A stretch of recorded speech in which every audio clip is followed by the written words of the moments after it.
Bapak, Ibu, saudara-saudariku yang terkasih dalam Tuhan kita Yesus Kristus, salam jumpa kembali, salam sejahtera untuk kita semua. Berkat dan cinta kasih Allah yang Maha Kuasa senantiasa menyertai kita.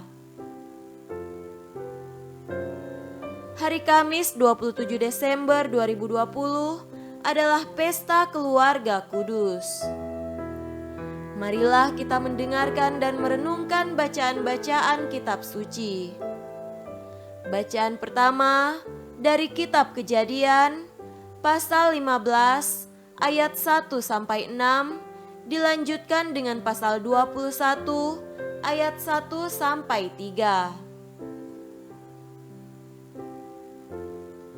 Kemudian datanglah firman Tuhan kepada Abram dalam suatu penglihatan. Janganlah takut Abram, akulah perisaimu. Upahmu akan sangat besar.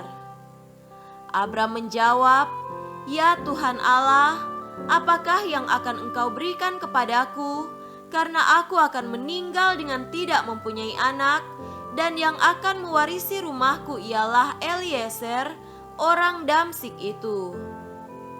Lagi kata Abram, engkau tidak memberikan kepadaku keturunan, sehingga seorang hambaku nanti menjadi ahli warisku.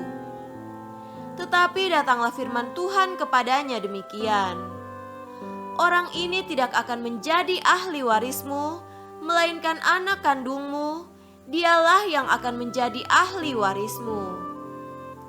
Lalu Tuhan membawa Abram keluar serta berfirman, coba lihat ke langit, hitunglah bintang-bintang, jika engkau dapat menghitungnya.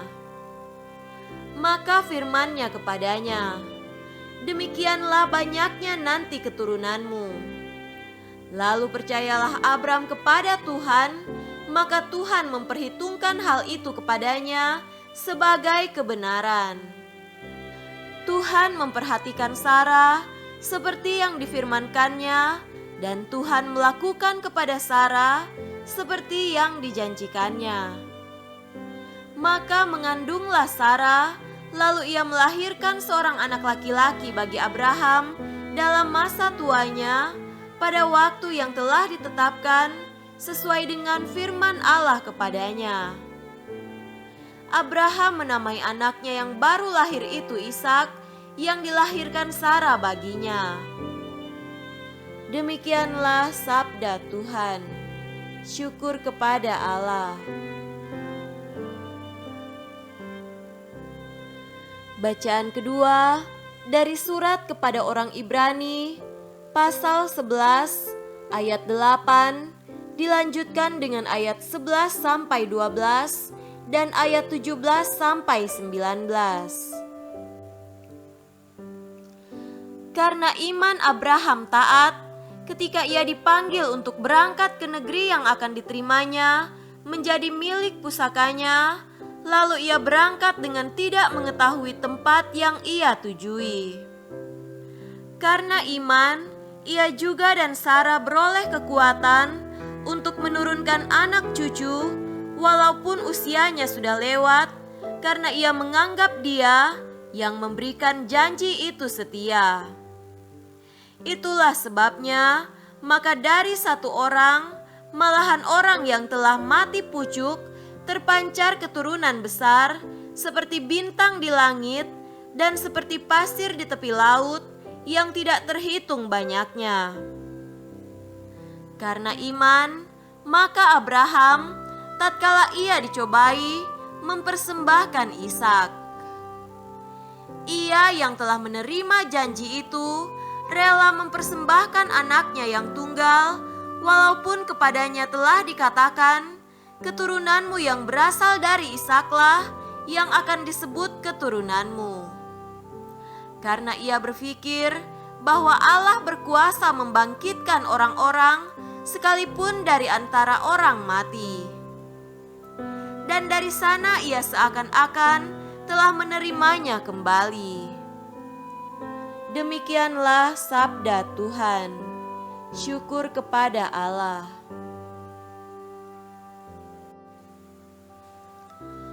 Tuhan beserta kita, sekarang dan selama-lamanya. Inilah Injil Yesus Kristus menurut Lukas. Dimuliakanlah Tuhan.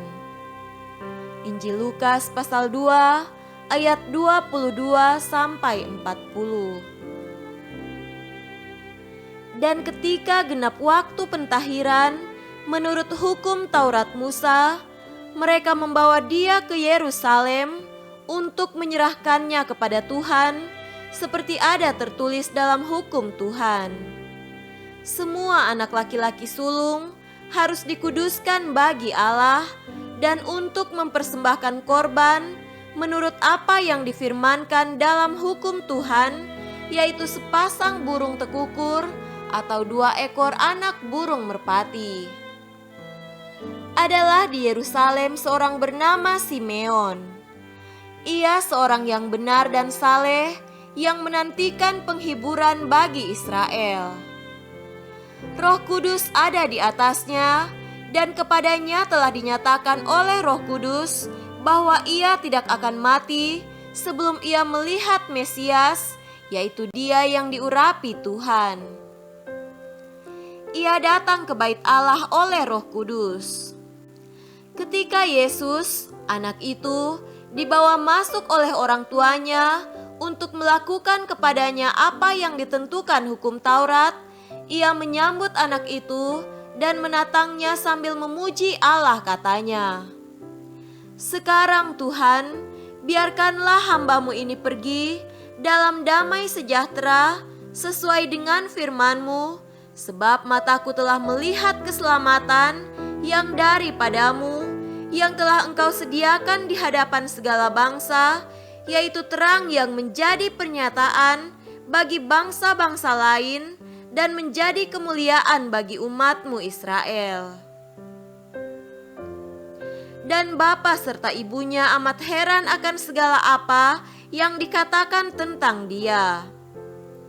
Lalu Simeon memberkati mereka dan berkata kepada Maria, ibu anak itu, "Sesungguhnya anak ini ditentukan untuk menjatuhkan atau membangkitkan banyak orang di Israel dan untuk menjadi suatu tanda yang menimbulkan perbantahan, dan suatu pedang akan menembus jiwamu sendiri supaya menjadi nyata pikiran hati banyak orang."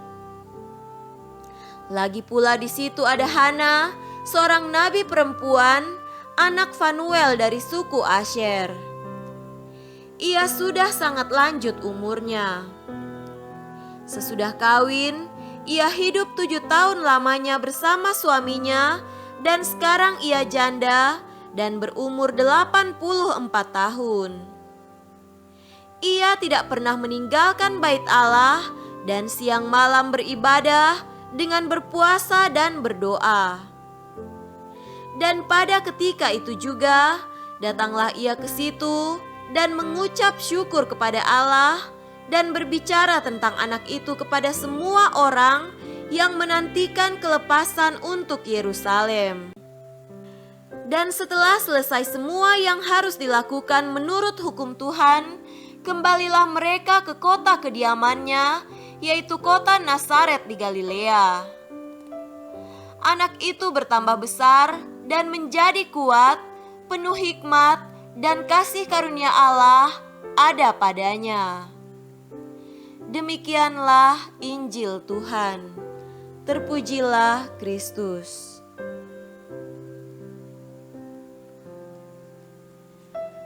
Saudara-saudariku yang terkasih dalam Tuhan kita Yesus Kristus, tema renungan kita pada hari ini adalah Keluarga Kudus Nazaret menjadi inspirasi hidup keluarga Katolik sepanjang masa. Perayaan Hari Raya Keluarga Kudus Nazaret adalah kesempatan berahmat bagi segenap keluarga Katolik untuk merenungkan serta menata kembali perjalanan hidup keluarganya.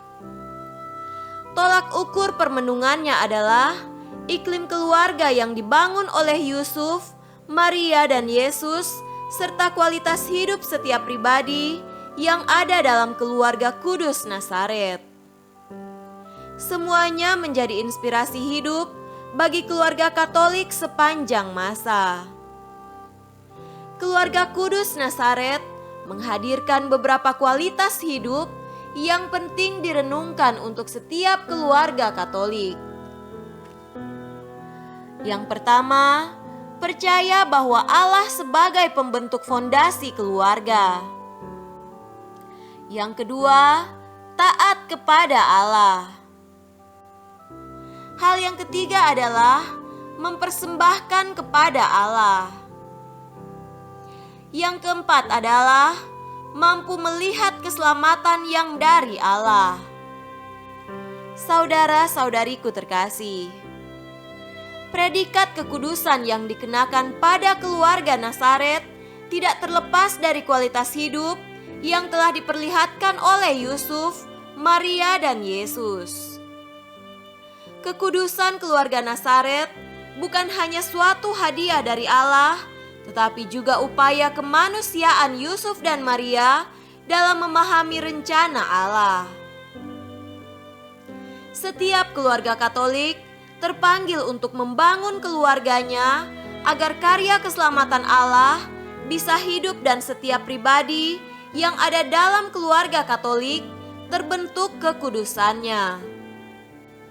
Keluarga Kudus Nazaret tidak pernah luput dari pergumulan hidup perihal bahaya yang selalu mengancam kehidupan keluarga. Yang menarik dari keluarga Nazaret adalah bahwa keluarga ini sungguh hidup dalam rangka menggenapkan firman Allah. Suatu keluarga dikatakan kudus, ukurannya bukan hanya pada kedamaian, kerukunan, kebahagiaan, dan kesejahteraan yang telah diperjuangkan dan dimiliki. Kekudusan keluarga justru terletak pada kesederhanaan, keterbukaan, dan kepasrahan pada Allah. Itulah yang telah diperlihatkan keluarga Nazaret dalam kehidupan zaman itu. Keluarga Nazaret menjadi tempat bertumbuhnya nilai-nilai kehidupan dan Kristiani. Keluarga Nazaret menjadi model bagi setiap keluarga beriman yang percaya akan keterlibatan Allah, tetapi juga memberi ruang bagi Yesus Sang Putra Allah untuk hadir, hidup, dan mengalami seluruh pesiarahan setiap keluarga kita. Semoga demikian. Amin.